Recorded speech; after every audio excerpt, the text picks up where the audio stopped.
All right, so now it's time to go to Hannah in South Texas. Hannah, how in the world are you?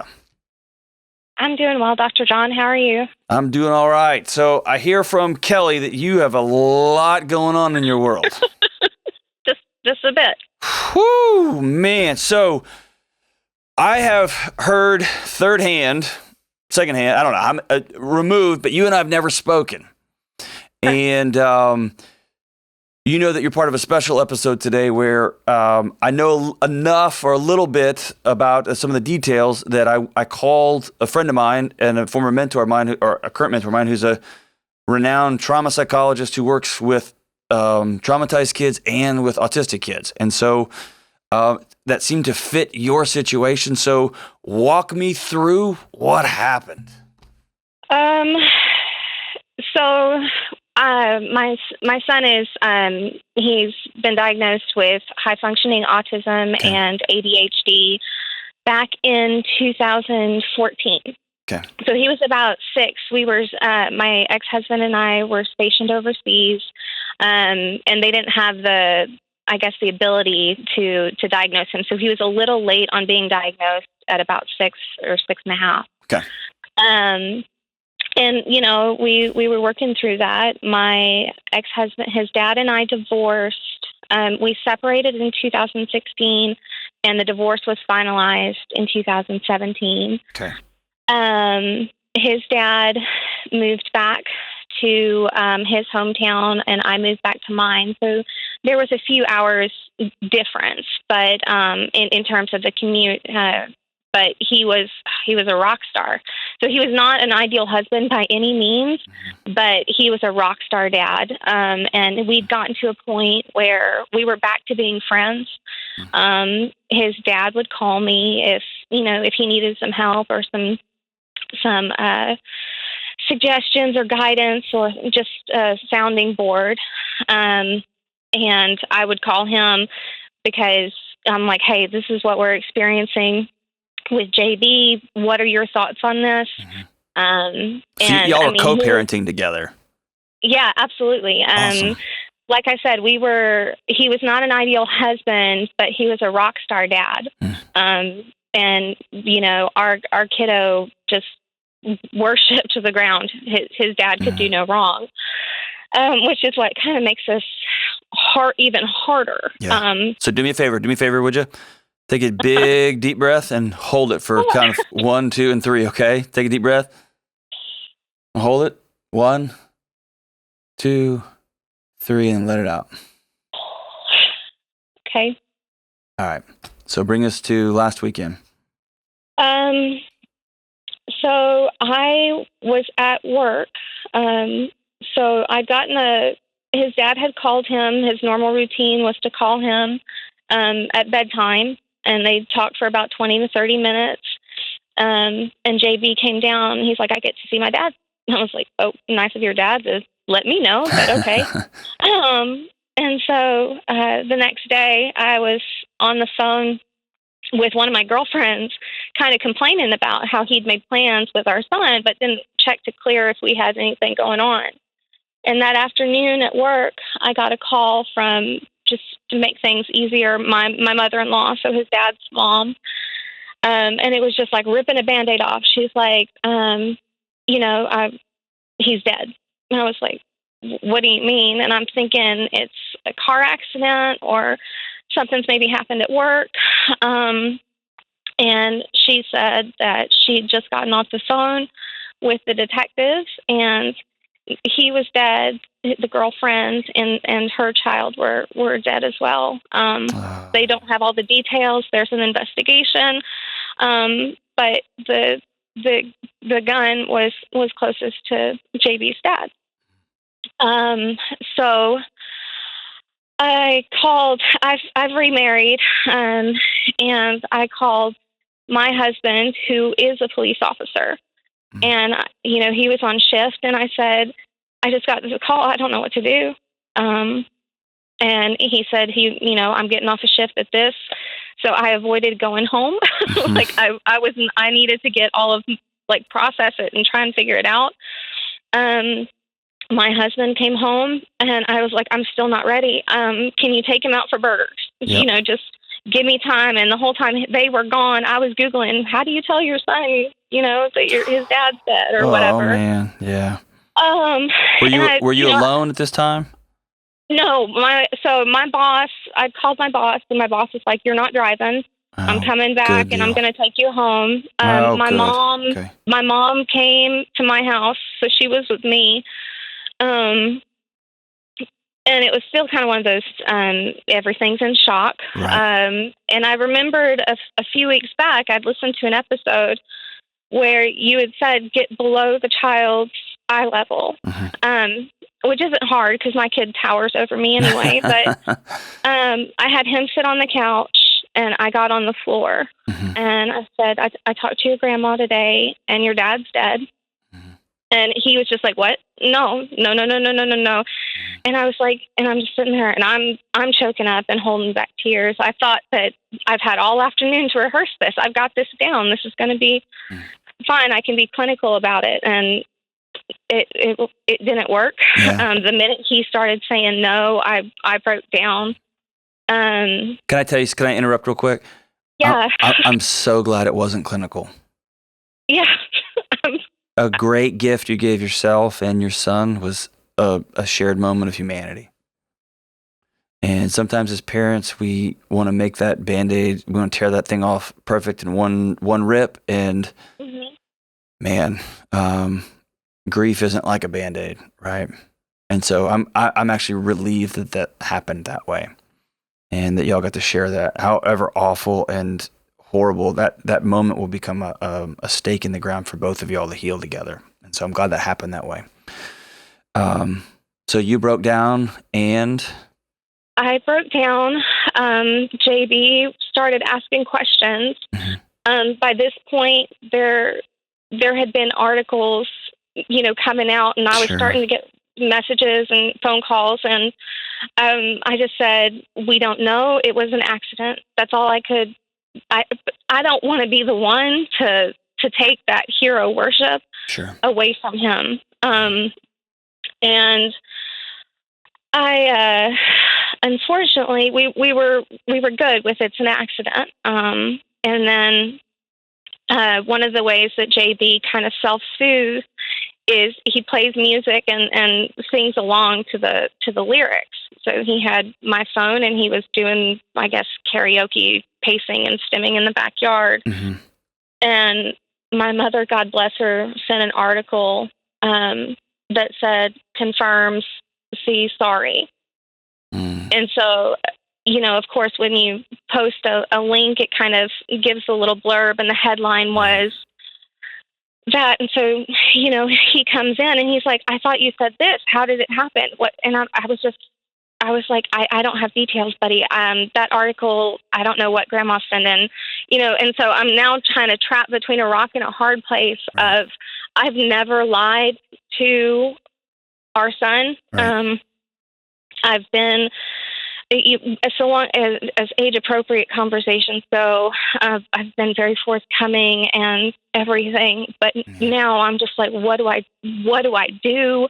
How do I answer these questions? How do I field these questions? What if somebody at school says something? Yeah. I'm also having to defend him to, my family and my current in-laws, because I'm getting it could have been you. It could have been you and your son. And I'm like, it couldn't have, though. I mean, I would hope not, because while we were married, I mean, he loved with such intensity. Yeah. Like he loved big, but he also messed up big. Sure. Yeah. So we just weren't good together. So bring me to right now. What does have you just avoided these conversations with your son? No. So when he asks questions, I give him the answers that I have. Okay. So everything that's coming forward right now is is what's in the news. The detectives are still doing their thing. They've got to do different tests and all of that stuff. So it's still an open investigation. So until I have anything concrete, I don't want to answer questions based on, a local news article. Sure. I want to get my information from the detectives. In my experience, detectives they'll say, "Hey, here's where we're leaning." If you have those conversations, they say, "This is what it looks like." Okay, here's what I'm getting at. There is the chance, so let's say you hear that set of facts, and one set of there's a part of you that would dream maybe he was murdered, right? Maybe that something happened to him, or maybe he came to protect that little girl from his crazy girlfriend. Right? There's those kind of those things that we dream about, and then the detective will say, "I mean, we're doing some forensics just because that's what we do, but it's pretty clear that this is how this played out." Right. And what I don't want you to do is to put off and put off and put off when everyone around you either believes they have a narrative or is pretty sure that the narrative they've got is relatively right. And then the neighborhood kid is the one who tells your son, right? Does that make sense? And right, yeah. Has the detective hinted one way, this is what this looks like? So the last update that, and I'm getting the information from, his mom, the last update that they had was doorbell footage showed his dad coming in to the house, and there were immediately shots fired. They did not anticipate that they had time to defend themselves. Okay. So it definitely looks the way that the articles are presenting. Okay. Yeah. So what I'm going to tell you is because there's media out, I would err on the side of telling my son, here's what we best understand at this moment, and not put that conversation off any longer. Because what you don't want to do is to plant any seeds at any point, at any time, that mom's not going to tell me the truth. Okay. And you mentioned something earlier that I'm going to make sure you tattoo on your heart, which is you will not be the one that takes away his hero worship. That has already been done. You will be the person who volunteers to hold his hand and walk through that pain with him. And being the person who talks to him will not be and communicates what actually happened to him is not the person who took that away. Okay? Okay. That already has happened. There's a period at the end of that sentence. What you can do is one of two things. You can continue to pull away from him relationally, or you can lean all in and say, I'm going to walk with you, however hard this is. And so there's a big gap here that I want to make sure you're processing. And I'm sure someone's told you this, and if they haven't, it's okay to have your whole world blown up that your ex-husband has passed away. You can grieve him too, even though you're remarried and you love your new husband and all of that. This guy's a part of you. You created life together. You created memories together. Y'all were overseas together. It's okay to be devastated. Okay? Yeah. Yeah. And my husband has given me that space. Good. I mean, I've laid on his chest, bawling my eyes out. Good. And I told him when I came home that day, I walked up to him and I said, I need you to understand I'm going to cry. I'm going to grieve. I don't want you to think that means that I love him or miss him. Yeah. I didn't want to. I wanted him to know that it wasn't out of disrespect for him or our marriage or the love that we have. But I was with him, I was with our son's dad for a third of my life. Yeah, he's a part of you. He's part of you. That's right. Yeah, and he gave me this perfectly imperfect child. Right. And, honey, he's perfect, baby. He's perfect. I was like, he is. So, and for everything. And I've put my husband through the ringer with all of my, crazy trees and all that good jazz. And he's also a rock star. That's and awesome. He leans in and good for you. Good for him. What a stud.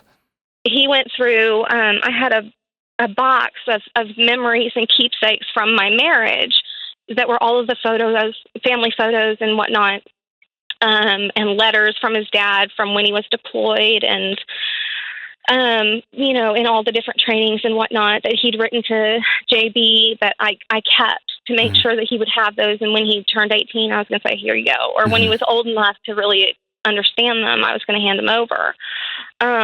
So when that night when we were explaining it, I went out, took him out to the garage, and I pulled everything out, and we just had letters and pictures and memorabilia just kind of thrown all over the place so he could see it. That's And awesome. My husband took some of those pictures, and he brought them upstairs in his room, and he's like, where do you want them? And he started putting pictures of his dad and family photos and stuff in his room, because he's like, your dad's always going to be there. We love you. We're here for you, and we'll give you the answers as we get them. So. Awesome.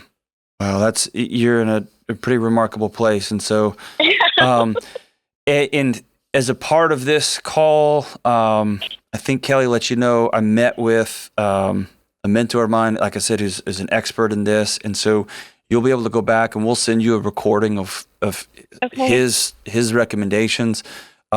He's infinitely more brilliant than me. He's an X-Acto knife, and I tend to be a little bit of a sledgehammer. But a couple of things to keep in mind as you move forward. One is less is more. Be very clear.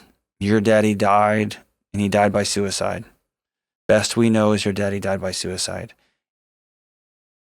Are you doing okay? In that silence, that weight of just saying that with a period at the end of it, do you know what suicide means? Let your son tell you back what he understands about that. Dig into that. Dr. Gomez told a story about an 8-year-old saying, yeah, that means that they killed themselves. And you say, yeah. Anything else? And then the child responded with, yeah, and that means now they're burning in hell, right? And it was, whoa, let's stop right there. So we're going to have that discussion, right? So let him speak to it.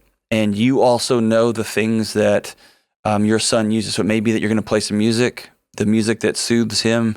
A number of young folks with autism have very particular self-soothing behaviors, right? And it may be that you set that up for him and let him know, hey, we're going to have a hard conversation about, we got some information about your daddy that I'm going to pass along to you, okay? Always checking in. Do you feel safe now? You are safe right now. Nobody's going to hurt you, not here. Letting him know that he's okay now. And then moving to what I think will be the next hardest part here is, and we don't know why, but it appears that daddy killed your friend too. And letting that have a period at the end of it. And that might ultimately be, we're going to write a letter to dad, and we don't have answers to those questions. He didn't leave a note. We don't know why. We know that he really, really loved you. And we know that he was not well, that he was really not well at the end of this, at the end of his life. And these moments are scary and they are heartbreaking, but I'm here, your stepdad's here, and we are going to rally around you.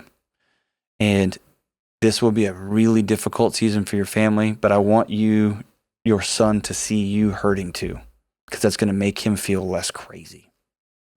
Okay. Give him permission to ask you questions whenever they pop up, and they're going to come up at really weird, inopportune times, right? And I would strongly recommend Dr. Gomez, he was one of the founders of the TFCBT, Trauma-Focused Cognitive Behavioral Therapy. There are some great practitioners in Texas, and I would look for one in your local area or online. TFCBT is the acronym for it. And they will walk you through a very stepwise program. You do this, then we do this, and then we do this. And we teach young people behaviors on how to process and feel that trauma. Okay. And I want you to make sure you're getting the help you need through this whole area, this whole season. If somebody calls you and says, well, that could have been, say, we are done with this conversation, and if this continues, I'm going to hang up on you. Because it didn't, and we're moving on. Does that... You hear me there? Draw a firm boundary there. Yeah. Nobody's going to be planting these what-if garbage seeds in your mind. That doesn't benefit anybody. That's somebody else's drama that they're not going to bring to your house, right? Yeah. 2 or 3 years from now, you may exhale and look at your current husband and say, that could have been us. Y'all can deal with that later. That's not for right now, right? Mhm. And then most importantly is this. I want you and, again, whether it's writing a letter, drawing a picture, I want you and your son to communicate a vision of where your husband is now. And often when a kid experiences somebody, adults do it too, who's passed away traumatically, we still remember them in the car wreck, in that moment of pain, with the shot in their body. And that rattles around our hearts and minds and our souls. And there's something therapeutic about doing the exercise of where is he now? He was hurting so bad. He was sick. He was struggling so bad. He died by suicide. But right now he's at peace. Right now he's quiet and he's still. He's not hurting anymore. And there's something cathartic about that. And the big what if existential questions, is he in heaven? Is he in hell? That's going to be for you and your particular faith leaders to walk through together. Why did he do this? Why did he do this? That's going to be between you and a professional therapist. There's not going to be a lot of great answers to that. But I will tell you this. Dr. Gomez said this, and I'll reiterate it. The fact that you have already met with him and already done the hard thing to say your daddy died was so hard, and it was such an olive branch of trust to your son. You get to share that moment with him, to your new husband. Your son's really, really lucky to have you, Hannah. He's really, really lucky to have you. And I want you to, I want to thank you for blessing all of us. Very, very, very few of us will experience what you experienced. It's trauma on top of trauma on top of trauma. And it's going to end up in the news, and your son's going to get harassed about it at school. It's a big thing. It's one of those before and after moments for you and your family and community. Most of us won't experience that, but all of us will experience hard conversations with our kids. All of us will experience awkward grief when an old girlfriend or an ex-husband dies, and we don't know how to navigate that. All of us will be faced with gut-wrenching conversations. We don't know what's next. And I want to thank you for being brave and honest and open with us and letting us walk alongside you during this. For those listening, man, it's been a heavy one. It's been a heavy one. And I want to harken back, to circle back to the beginning with Dr. Gomez. I got 2 PhDs. Hundreds, if not thousands of people I've walked through hard conversations with, hard series.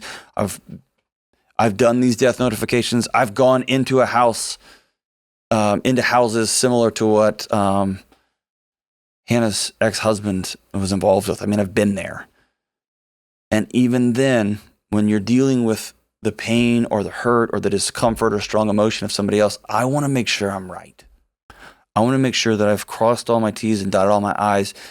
And so I don't care how much schooling you have, how much experience you have, true professionals stop and pause and call somebody. True professionals, true people of character and dignity circle back and say, hey, I just want to make sure I'm right on this deal. And I'm not saying I get it right all the time. I don't. I know I screw up all the time, and I try to be honest when I mess it up. But we live in a culture now, we live in a world now where everybody's so quick to throw an opinion on a fire. Everyone's so quick to judge and to say, it's because of this or you did it because of that. And I just want to give you a glimpse of behind closed doors. That's not the way most people that I know act. Most practitioners call another practitioner and say, I'm about to have a hard conversation with a hurting mom. I need to make sure I'm walking through this thing the right way. Or I've got expertise on trauma. I've got expertise on meeting with hurting families, but I don't have expertise in hurting families with a young person with autism. How do I do that one, right? Walk me through things I need to know about that. Or somebody who's got cancer, or somebody who, I know what I strongly believe about this political statement, but I haven't had this conversation with someone who believes this way. And so walk me through what this person might be feeling or experiencing. What I want everyone to do is slow down in our lives. Just slow down. Be a little more humble, a little slower to judge, a little quicker to be curious, a little quicker to ask 1 or 2 more questions, a little slower to judge, to shame, to say, oh, I know this one. I've been that guy, man. And you know what you do? You hurt people. With our kids, oh, that didn't hurt, you're fine. Maybe it did hurt. With our spouse, we should do it like this, right? where now she has to choose between fighting me or just going along with it, right? We're so quick. I hope today's episode has given us all one moment of exhale. We're going to hug our loved ones a little bit tighter today. We're going to bridge that gap between those we love today because it's not worth it, man. You never know. And two, we're going to be a little slower to judge, a little quicker to reach out and make sure we're on the right path. I don't care if you've done something 100 times, 1,000 times. One more phone call doesn't hurt. You're going to be okay being wrong. You're going to be really gentle with people who are hurting. And right now, all of us are hurting. So let's be a little slower and a little gentler.